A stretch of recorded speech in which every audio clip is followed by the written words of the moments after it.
Welcome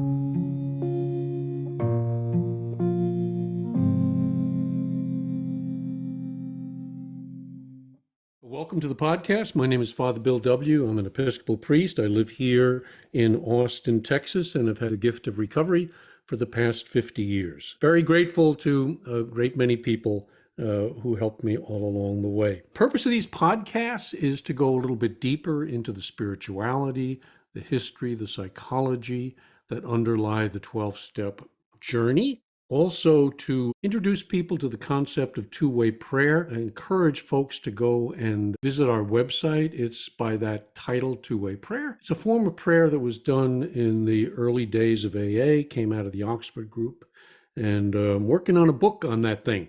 So hope to have that ready by the end of this year. Finally, just thanks to our donors who really keep the lights on here. Couldn't do this without you guys. You know who you are.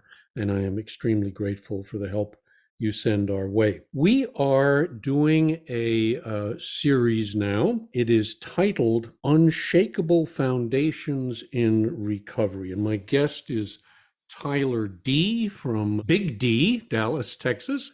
And Tyler's been in 12-step recovery for a good number of years now, is an advanced yoga teacher, and we may touch on that a little bit in this episode, and a mindfulness teacher as well. She specializes also in helping people with trauma issues. She recently completed a study at SMU's Perkins School of Theology, provides spiritual direction for folks around the country and around the world.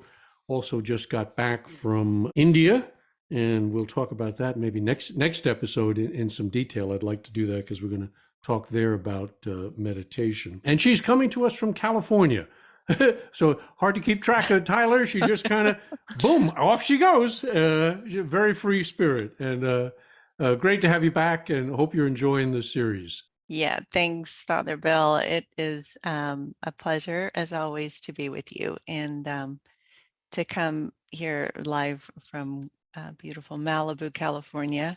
One thing that I believe is true for me about the 12 steps, it is my passport to freedom. I'm really able to move about the world pretty freely and comfortably, and I give very much of that credit to the program.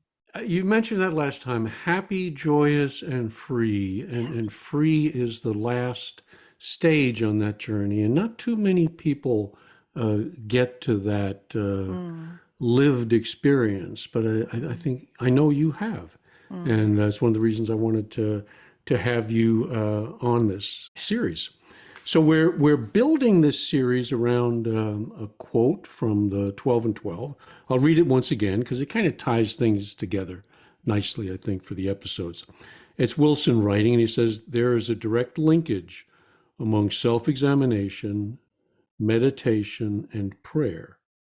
But when they're logically related and interwoven, the result is an unshakable foundation for life." So today we're going to take a deeper dive into the prayer portion of this, and you might begin by kind of helping us broaden our understanding of prayer and the place it holds in the life of a recovering addict.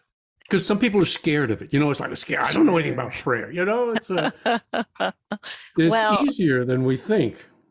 it is so much easier, and I think to broaden the definition and to talk about it in a way that's inclusive. I have come to believe that there really just isn't a wrong way to pray. And when I think about prayer today, for example, simply acknowledging the presence of God with us today and inviting, if you will, God into this conversation. It's the way that I begin each one of my spiritual direction sessions, but it's also the way that I begin any encounter. Last night, for example, went out with a group of women here in Los Angeles, and getting out of the car, I simply acknowledge and thank God for God's presence.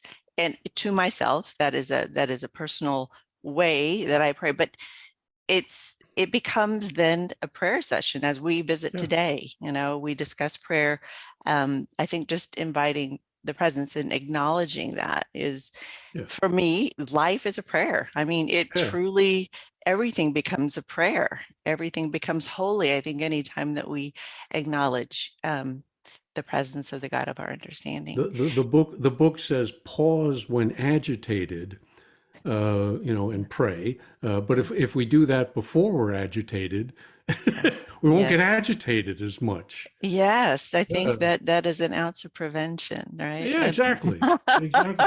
So it's to invite God into my Mm, life mm, and for me to enter into the God life. mm, You talked last time about mm. with addiction, there's a great sense of separation, and the solution is joining, Mm, and prayer is the link yes. that does it, and it takes many forms. We're going to get Mm, into a number of those yeah. today. You sent me a short outline Mm, for our discussion, and you listed at least four basic forms or different categories of prayer. yeah. And the first is it's probably where most of us begin. It's the foxhole prayer, the That prayer prayer of petition. petition. God, Yes. whoever's out there, whoever the hell is listening to me, Mm, I need help. yes. Very And I think, natural. yeah, I think, I can remember, even though I wasn't raised in a religious home, we weren't at a regular church going family. I remember as a very young girl, my concept of God was, it's like where we turn when we're in trouble. Like, Mm, this is kind of like, this is, that was the go-to. And that prayer of help me, and I can't do this, but it was always for me early on, and even for quite a while actually, is God as the last resort. When we get to that place. And the foxhole prayer, I've said many, and I think the two prayers we really ever need to know and remember are thank you and help me. And I mm. think God responds incredibly well, because simply, again, it is acknowledging that we need help, or acknowledging that we are not alone in whatever we've received. Those two things, help me, you know, I can't do this alone. Thank you, I didn't do this alone. And I think we share a common belief that Mm, making even formal prayers mm. our own is Yes. more helpful than just repeating Mm, words that we don't feel very connected to. mm. Yeah, I feel like a lot of my prayers they're just sort of like I get on in autopilot. We're Yeah, actually reciting the prayer, but our mind is somewhere else. exactly. That, Exactly. and so I feel like we can shift from being an autopilot, and I like to call it autopilot. And I'm a word person, and sometimes I'm like, am I an autopilot, or am I in God autopilot? That intention, am I praying from my head, or am I praying from my heart? Are these words resonating for me? Mhm. Um, our beautiful Serenity Prayer, that's a prayer that I was familiar with long before I came into the program, but it took on a very different meaning. And the Serenity Prayer for me today continues to unfold. And That's so right. I think when we're talking about prayer or wisdom words or text or whatever, if they're truly spiritual in nature, there is an unfolding, and Yeah. it's a layering thing. I think about the eternal onion, right? And I've heard this several times, these layers, but it's eternal. So they're really, it just keeps unfolding. And that has been my experience with the Serenity Prayer, which still Let's, today let, is let- one of my yeah, go-tos. let's stay a little bit with the prayers of petition, though, Mm, because when we were talking offline, mm, we kind of had maybe an understanding mm, that there's a problem where the book somewhere, I can't really recall where it is, it talks about we should never ask for ourselves. mm, right. Well, I don't know that I agree with that, or maybe that we understand it differently, or Yeah. it's intended to be differently. Because I don't think there's anything wrong with I'm in trouble. when I need help to Mm. pray for myself, to pray Yeah. for a change of mind, a Yeah. change of heart. Yeah, that's an Talk interesting, about that. I don't think the literature quite, it contradicts itself, because there is obviously, there is a part that says not to be, to pray for yourself only. But I think in that regard, it's asking us to not ask for selfish things. When we're asking, like in the third step prayer, it says, relieve me of the bondage of self.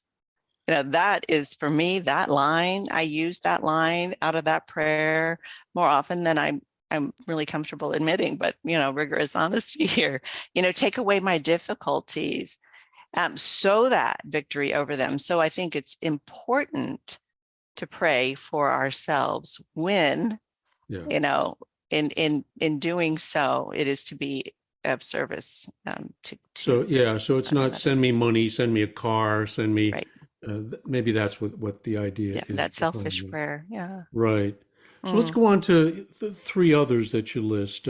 Prayer of thanksgiving. Again, the two prayers, help me and thank you. I think when I began to see God in all things, which is where I am today, early on, I remember noticing, and especially in meetings, there was always an empty seat. And I came to believe that, God always occupied that seat. Today, I believe God occupies every single seat in every meeting because Mhm. it's God in every form. So this whole thing, this evolving thing.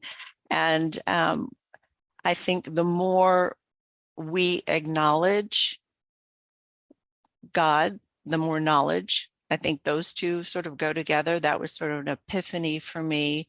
And when we stop to recognize or acknowledge, uh, where is God in this? Because I Mhm. believe that God is in all things. God is omnipresent. God is God. God is like, God is.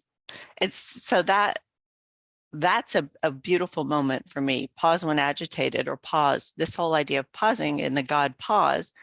Stop. Where is God in this? Right. Even the absolute worst of situations. And Yeah.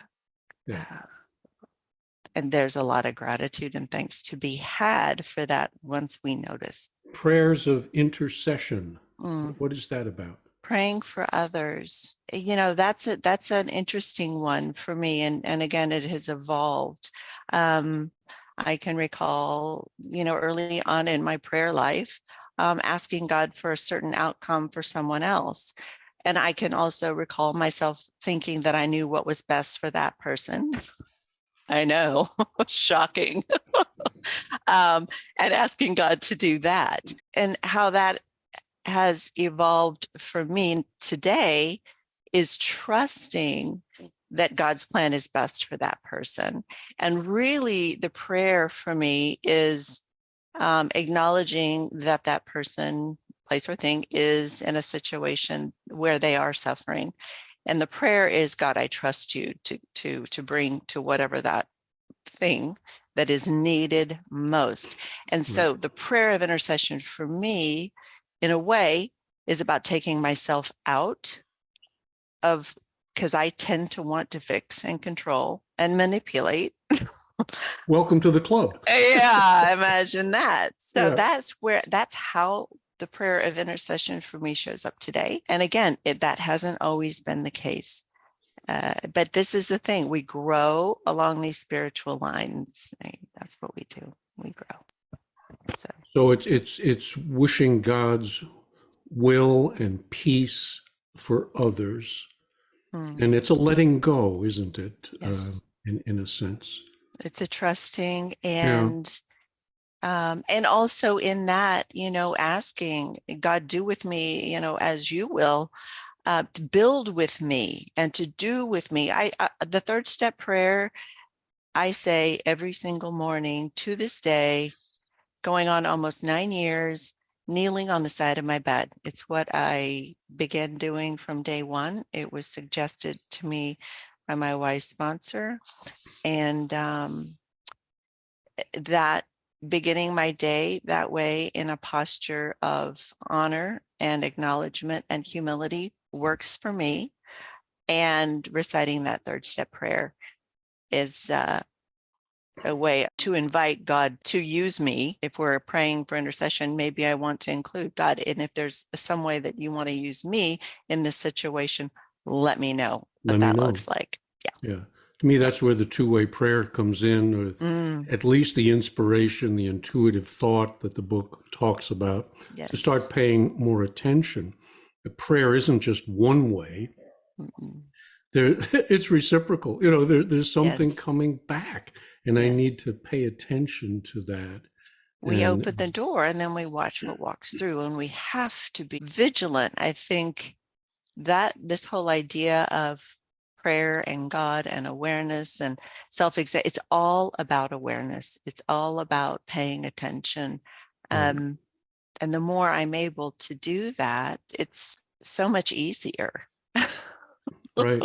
Yeah, But we have to practice that. Paying attention to what's happening now right. is very challenging.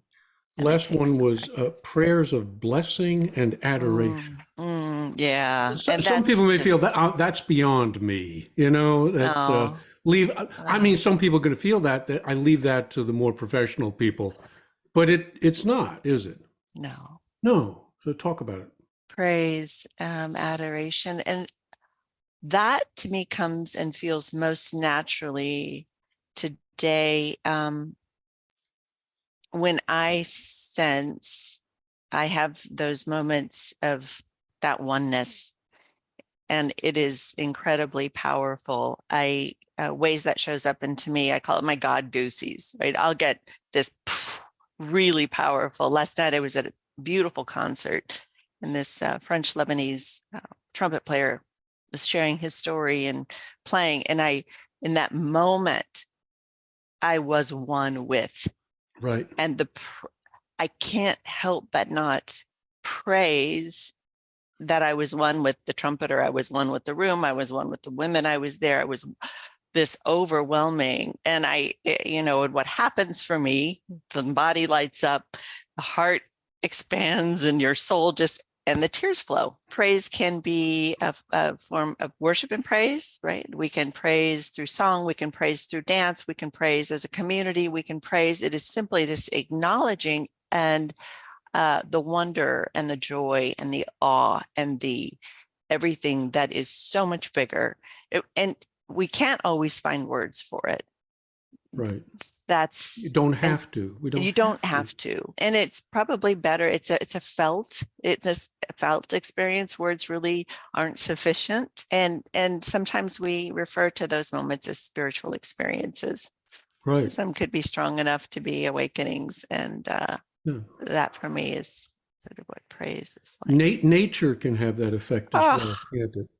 absolutely. But even if if you happen to be listening and you're in New York City, if you look intently at a pigeon, you can have the same experience.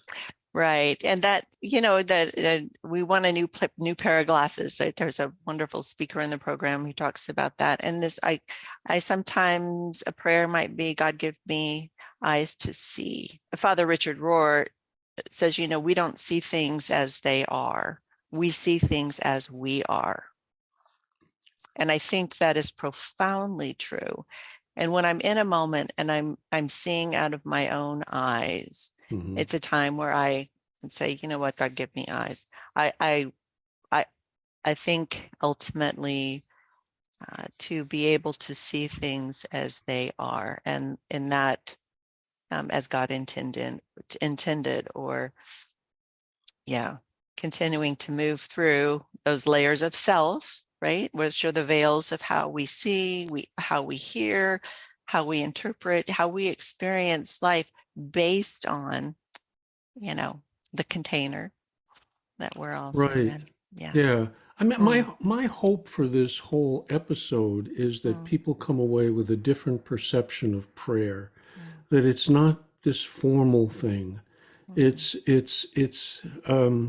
well, I wanted to introduce a concept. I'm still kind of blown away by my friend in Australia, and we mentioned this Yes. last week that she's not familiar with the 12 steps. That's not her thing, but she is with the Oxford group, And when she said kind of what the process was about for her, I immediately thought of the steps, and it was Mm. 3 words. And I know Dr. Bob gets really excited when we can make this thing simple. So Yes. 3 words, I'm all for it. Connection, Yes. steps 1, 2, 3. Yes. Correction, Yes. steps 4 through 9. Direction, 10, Mm. 11, and 12. Mm. So I'd like to kind of look at some prayers Mm.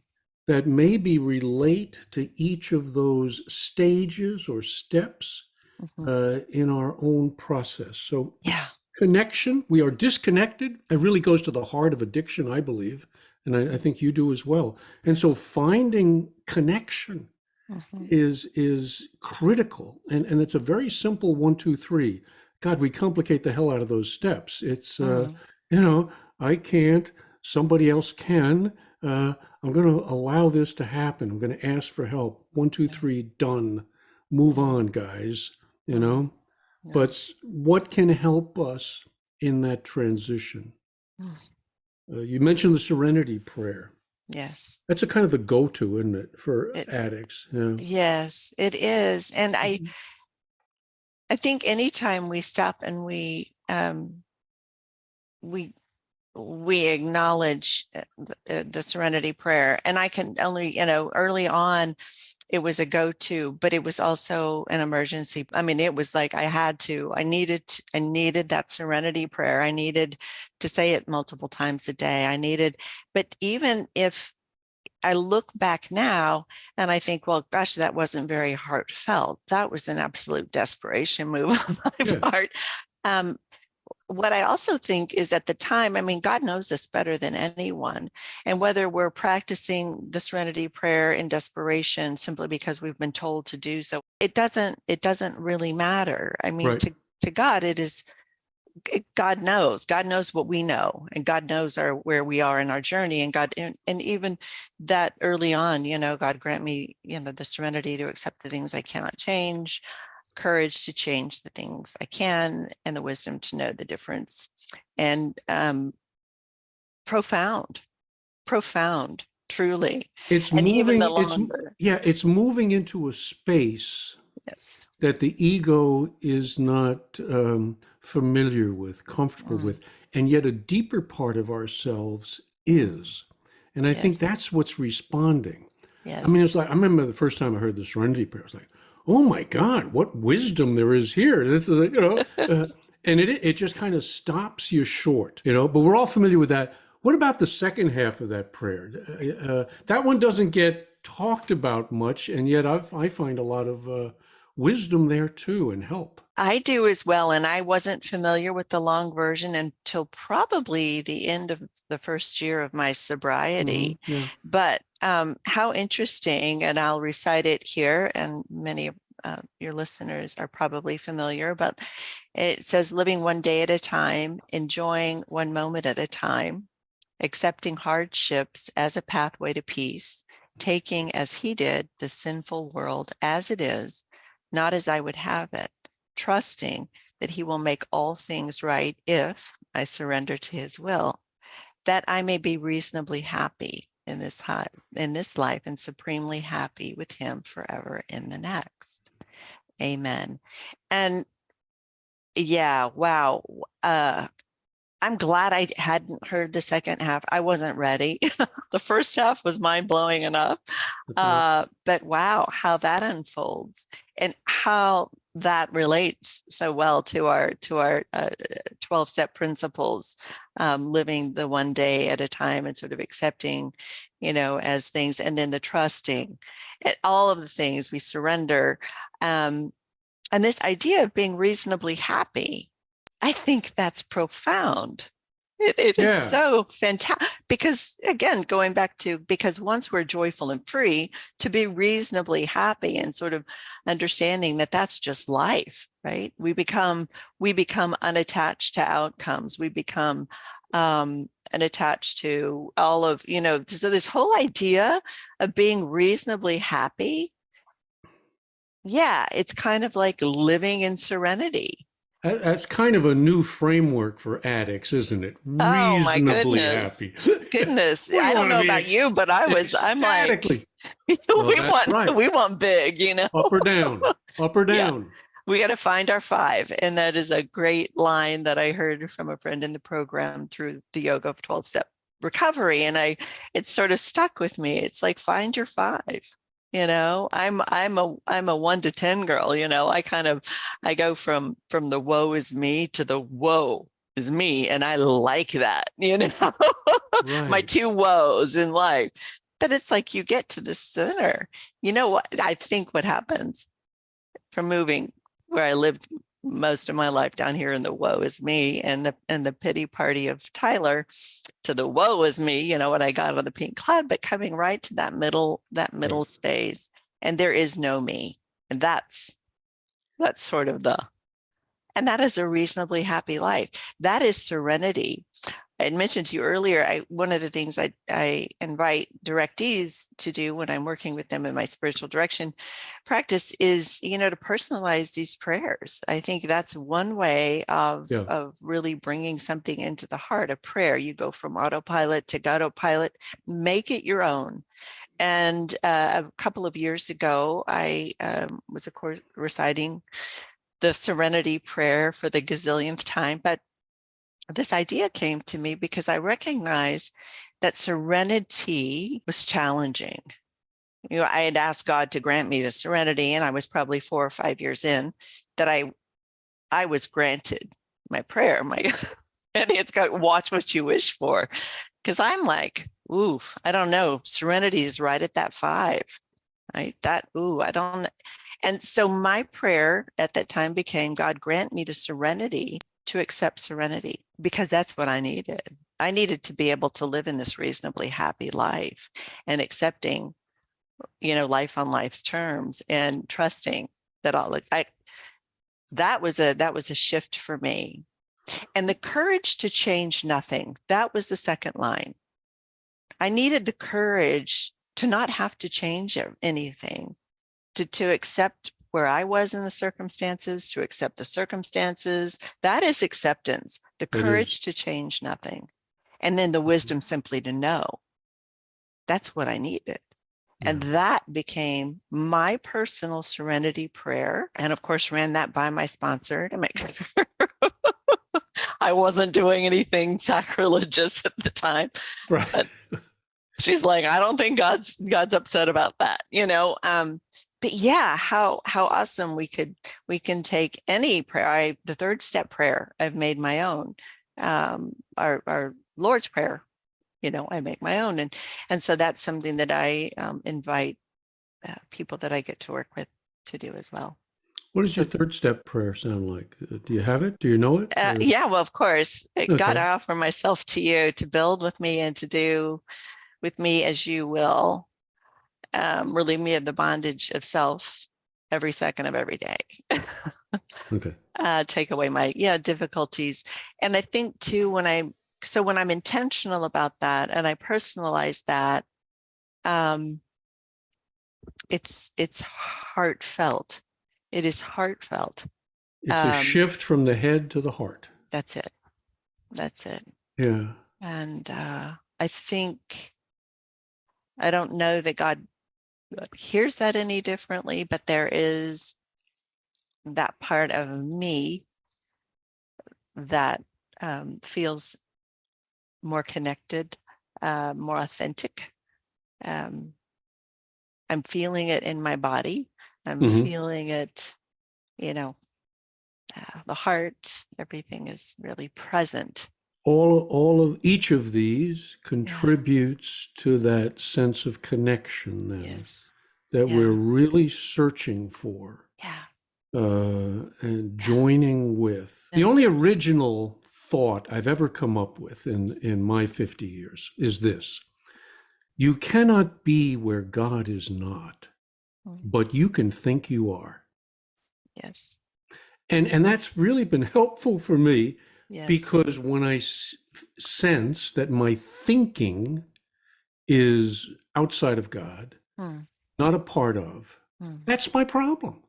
So I'm thinking I'm separated. Mm. You can't separate. You can Yeah. only think you've separated.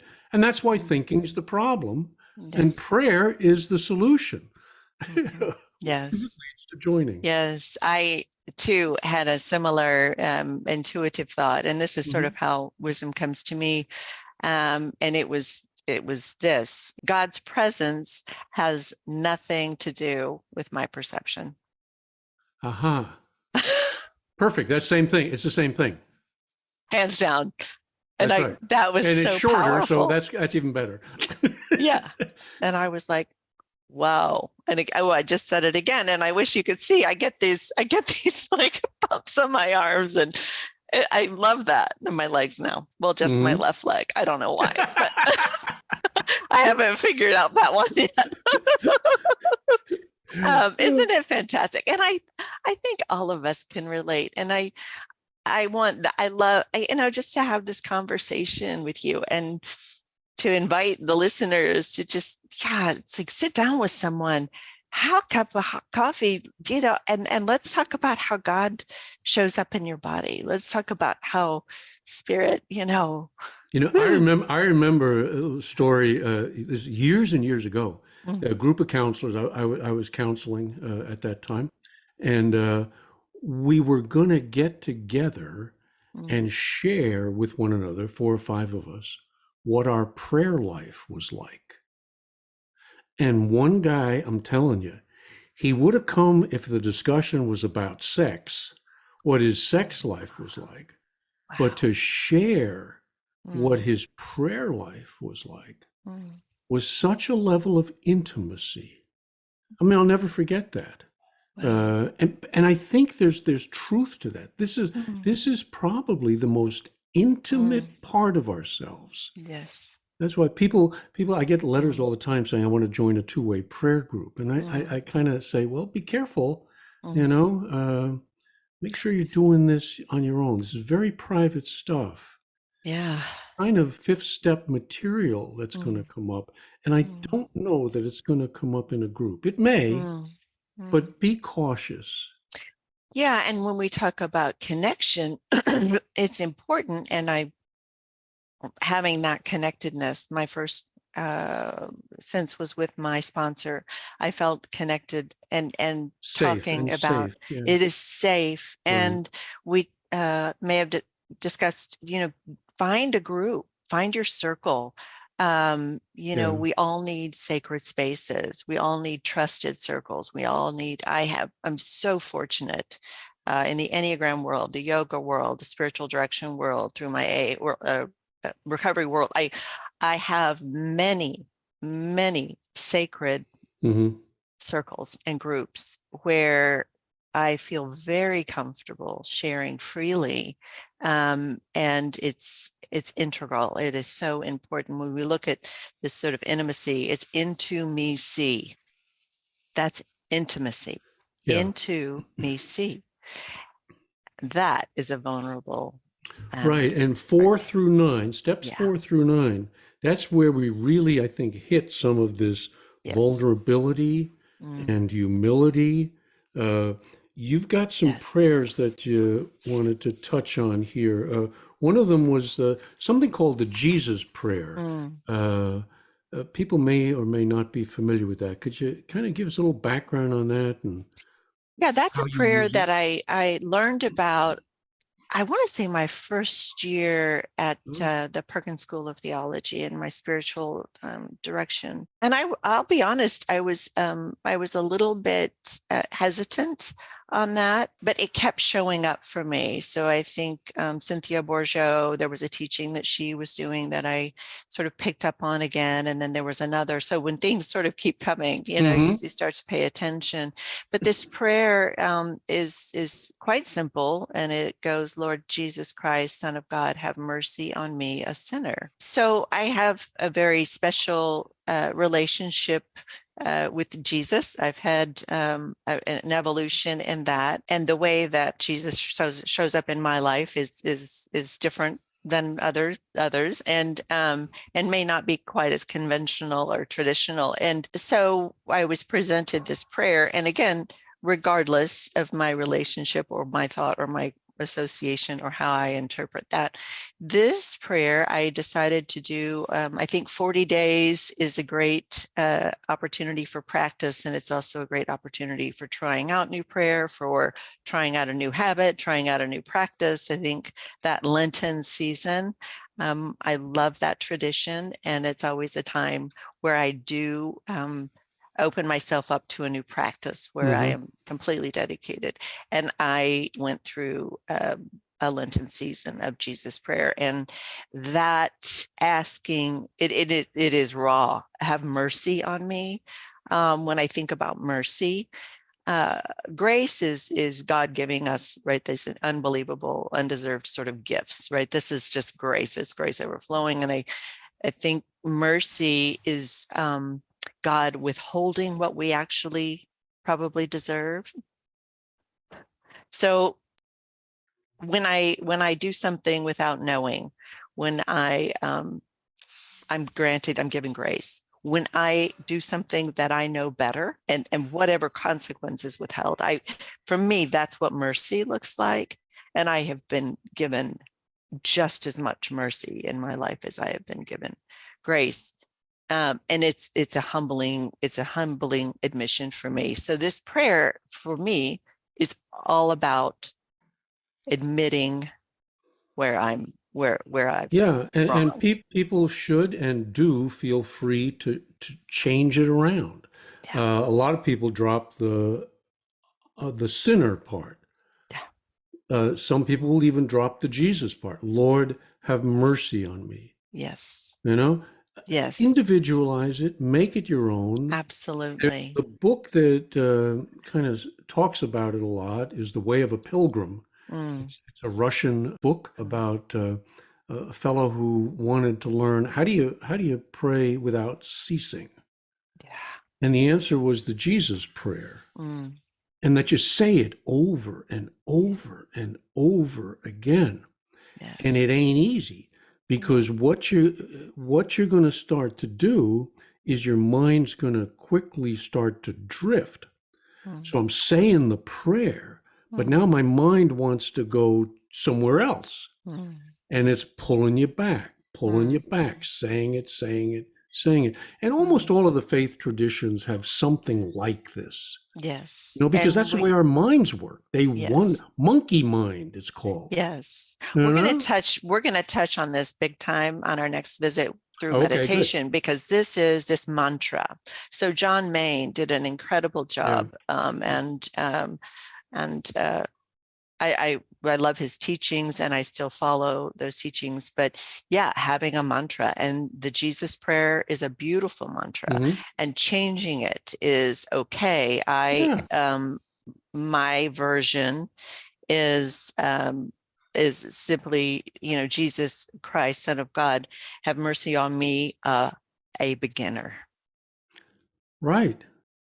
And if you can hold on to beginner's mind, it's vital. Vital. I mean, Yes. I've been gifted with that, not totally, but because sometimes I suffer from old timerism, Alzheimer's condition. Yeah, but I've for the longest time, and oftentimes I still do. I feel like a newcomer. Yeah. And that's a real gift. It's a freshness, Absolutely. it's an openness, and a sense of exploration to all that's being offered here. Well, I think too, we, those of us in recovery, we have been given the ultimate do-over, in my opinion. And I think it's humbling, and it is to be able to recognize that without any sort of shame or guilt or remorse. But you know what? We have the opportunity to begin again with every breath, every single breath. When we were looking at these in terms of the steps, the correction phase, 4 through 9, the thought came to me about the fifth step. And so I wrote down the question, is this a prayer? And interestingly, in thinking about it, it's admitted to God, ourselves, another human being, we always focus on the other human being Mm, part, you know? mm, But admit it to God. mm, Our fifth step is mm. a prayer. It's Yes. probably the most meaningful prayer we ever do. Yes. I love the saying, when two or more are gathered Yeah, in his name. in It's his the fifth name. step. That's it. That's Our it. voices Something's will be heard. happening. There's an opportunity for something to happen. Yes. Whether it happens or not, Yes. that's pretty much up to us, though, in Yes. large part anyway. Yeah. Do I Well, hold we've opened the do door. I We've made hold the, back? yeah. Yeah. Yeah. Do I fail to join? Do I Yeah. get honest? Yeah. Or Yeah. avail myself of this opportunity? Yeah. Or do I Yeah. sit and judge in isolation, in Yeah. separation, Right. in non-prayer? Yeah. But step 5 breaks down those walls. It Yeah. removes veils. It reveals that part of ourselves that we can't stand, that we think is unlovable, and it's necessary. Yeah. And we Necessary. get accepted by that other person. We get Mm. accepted by God. And the toughest one is for us to accept ourselves and forgive ourselves, because that's where pride comes in again. Yes. I can understand how an idiot like you would screw up, Yeah. but me, Yes. Yeah. there's ego. I was There's having a ego. sweet conversation the other day with a fellow member, um, and I was just asking him. I said, do you think God has forgiven you for that? Yeah, And he said, yes, of course. And I said, and you're not able to do that. right. And that for me was a moment because I held on Hmm. to a lot of my past Sure. through that guilt and that shame. And I remember just that moment of who do I think I am, that I'm greater than God when God has forgiven me. That is who I think I am. Absolutely. That And is. realizing that Yeah. it is, it's a, it I can't even talk about it without getting just Right. emotional But because I didn't realize. I don't think most people do. And yet, if you really want to get to the core of the problem, it's Yeah. that. It's Yes. inflation Every time. every Every time. time. Even Whew. deflation is inflation. Yes. I'm worthless. I'm more worthless than you are. Yeah. I Yes. take pride in my worthlessness, Yes. you know? And who are we to, I mean, we are these incredible creations. It would like going to a master in an art museum and you're standing there and Leonardo da Vinci or yeah, he's there standing next to his painting and, and you go to, admire and just, in awe of this incredible, sort of work. And would you ever criticize? I mean, it would be just one of those things. I mean, if we're all believing that we are made in the likeness and the image of, that we have been gifted this incredible, who are we to criticize God's work? Ouch. There you go. There's the insight. We are playing God. It's And very subtle. It's very subtle, but it's very real. yeah, It's very real. I think a huge part of the spiritual journey is recognizing that that's exactly what we do all the time. all the time, moment to moment. Watch it, see it happening. And if we And- could just see ourselves and honor ourselves to the best of our ability in the way that God does, yeah, that is so hard. And we've got to practice self-compassion. We've got to practice self-love. We've got to practice self-care. We've got to surround ourselves. Because it's the hardest thing we'll ever do. one of my great breakthroughs in treatment, a therapist asked me, hey, Bill, if somebody said to you the things you say to you about yourself in your own mind, what would you do to him? And I said, I'd kill him. And he said, well, good morning. Isn't that exactly what you're doing? And he was. Yeah, well, there's that inner critic, right? And if Inner we could critic. all talk about that Right. and acknowledge that. Sharon Salzberg, one of my wonderful teachers, she's named that voice. She calls her Lucy from the Peanuts character. Like Yeah. Lucy, that's I say there. Hey, Charlie Brown, let me I just call tell you mine, what's wrong with you. mine is Torquemada. Torquemada was the head of the Spanish Inquisition. Oh, I love it. I Yeah. love it. So when Yeah. Torquemada is going in my head, you and I need to sit down, you know? Yeah, Anne Lamott, one of my favorite authors and recovery people. She has a also she calls it's a radio station in her mind, and Right. I don't, but it's KFUK. That's it. Whoa, That's there it is. Tune in, KFUK radio. There you go. Here we go. Here we Oh, go. that's great. Step 6 and 7 don't get a lot of play in the program, and yet they're vitally important. Talk about the 7th step prayer, and talk about maybe letting go of more than we think we're letting go of. Yeah, that 7-step prayer, again, I think we have to practice it to actually embody and experience it. So much of this, we want to just stay in our high. I'm now willing that you should have all of me. Did you say all? Yeah. The good, and the bad. There you go. Yes. And remove every, single defect of care which stands in the way of my usefulness. So again, the book is contradicting itself. This is very much a prayer about me, but it's also about, kind of reiterating, it goes a little deeper into that 3rd step prayer, which is no coincidence. It's a second surrender, the way I look at it. It's a deeper surrender. Usually in the 3rd step, we're so tied into our addiction, so focused in on that. Yes. That there's a need for a surrender there. But then after we've done the 5th step, we see all the other crap that's going on inside there. Well, maybe time for another surrender, a deeper surrender, a more whole surrender. Yeah. And so in that whole idea of letting go, and I think I mentioned this, and I told my sponsor early on, I said, it's so hard for me just to let go, right? Until I have something to grab onto, right? The whole monkey bar thing. Yeah. So this is all for me about a loosening of the grip. And we get to step 7, and now we're sort of at this place. We're not totally, but boy, our hand is just like this. And we're like, I'm now willing that you should have all of me. Woo, boy. And this is where the 4 absolutes come in, and they're also so misunderstood by so many. It's not that I'm going to achieve it. It's that I'm going to head towards it.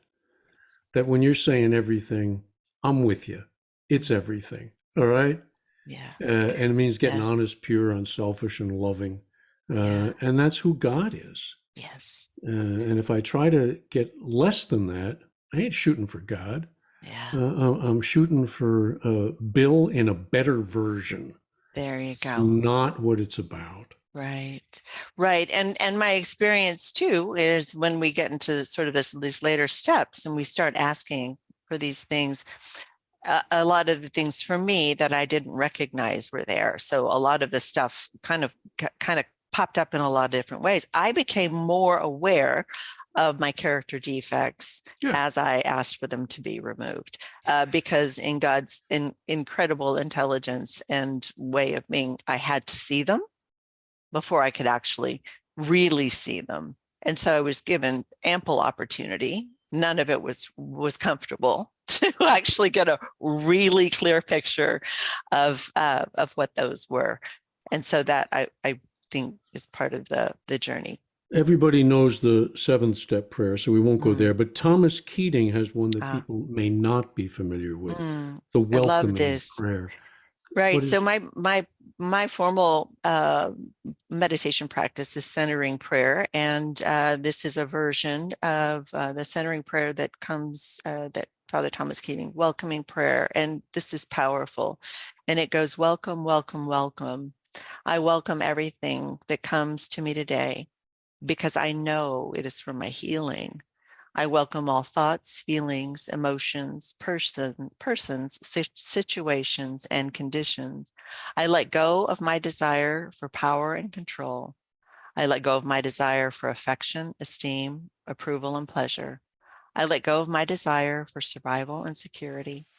I let go of my desire to change any situation, condition, person, or myself. I open to the love and presence of God and God's action within me. Amen. So to say that, to meditate on that, to sink into that, to let the part of it that resonates with you at a Yes. particular day, and it may change, let it kind of come to the surface. Yes. And I also want to mention there is a group that I am a part of, and it is through Contemplative Outreach. And there is a welcoming prayer 12-step group that meets twice a week on Zoom. And this is the prayer that they use for their meetings. And it's one of my favorite things in the world. So I'm happy to share all that too, information. Maybe we'll put that Share it with me, and we'll put it in the notes. Fantastic. Yeah. Thanks, Bill. 10, 11, and 12. We're not going to have time really to go deeply into this, but it's about deepening that daily relationship, isn't it? By whatever prayer practice you develop, go deeper. Yeah. Right? So many ways to pray. If right. One of my, as I mentioned, my daily prayer practice is centering prayer, which also it's a contemplative, Christian contemplative form of prayer, also sort of morphs into the meditation. I sit 20 minutes in the morning, 20 minutes in the evening. My intention is simply to welcome the action and presence of God within. And I open myself up as an empty vessel with nothing but a sacred word that keeps me in the present moment. And so my intention and my the way I visualize that is so simply my God self, which is in my solar plexus. That's sort of where I sense this place in me that is one with, like almost like through Wi-Fi. I don't know. There's so many visuals that I just sit and I just sort of open myself up to this filling, to this wisdom, to this knowledge that is, and there's no other than placing myself in that posture to be open, to be in the presence of, to invite God for whatever it is that God feels I need for that day. It is getting on my knees and bearing all that is for 20 minutes for simply the purpose of honoring, acknowledging, and accepting whatever it is that God would have for me. And at the end of it, what is the feeling, the sense, what's going on? Oftentimes, maybe not all the time. I'm usually pretty bored. There is that, isn't the ego?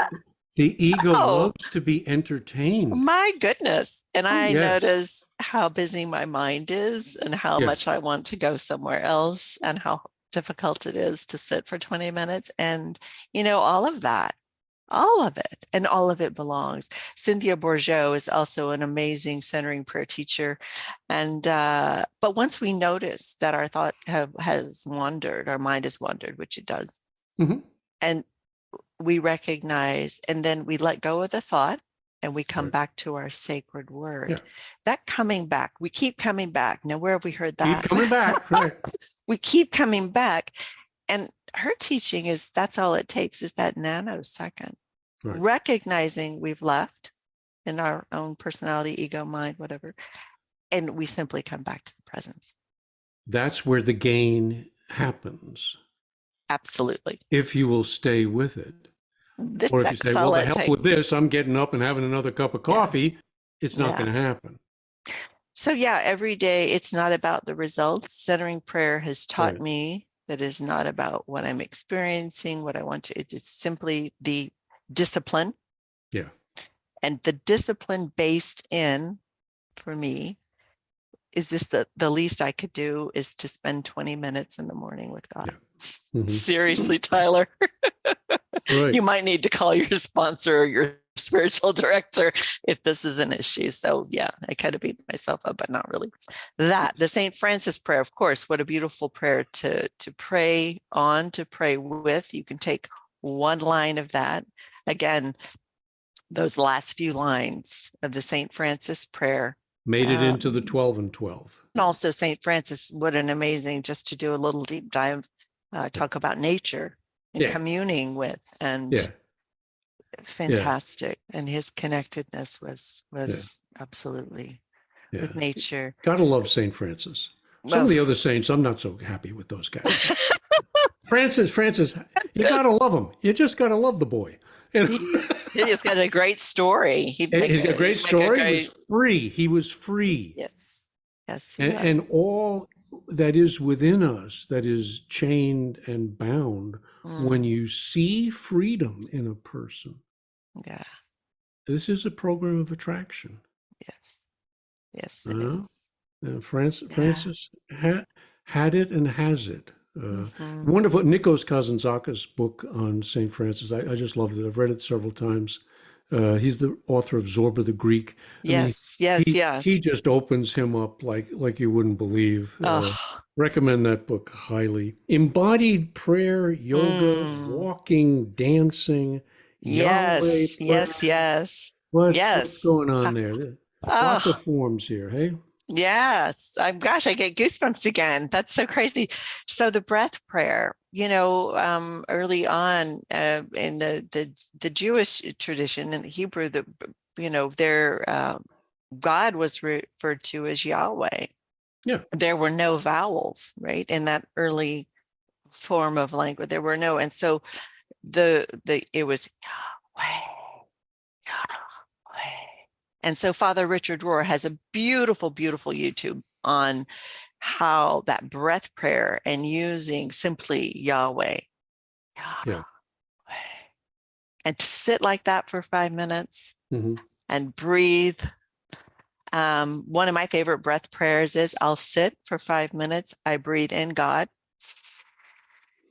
I breathe out Tyler. Powerful. You put a little visual with that one, embody that one. Yes, yoga for me is an embodiment of prayer, walking, dancing, every spiritual, every religious, culturally, powwows. I've danced in India. I danced in Hawaii. I've danced in Mexico. I've danced in the Sufi dancing. I mean, think about it. All of those ways, this is a physical embodiment of prayer and opening up. And wow, I'm a huge body prayer person. And most of us are very uptight when it comes to the body. I know. Yeah. A lot of trauma-related stuff with that. Right. A lot of shame, body imaging. That has been my experience. So I've had to overcome that, and I get it. Sure. There's a lot going on there. Listen, we could go on for hours and hours. I know. This lights me up. I do need to wrap this up. And I thought a good way to do that is with the Thomas Merton prayer.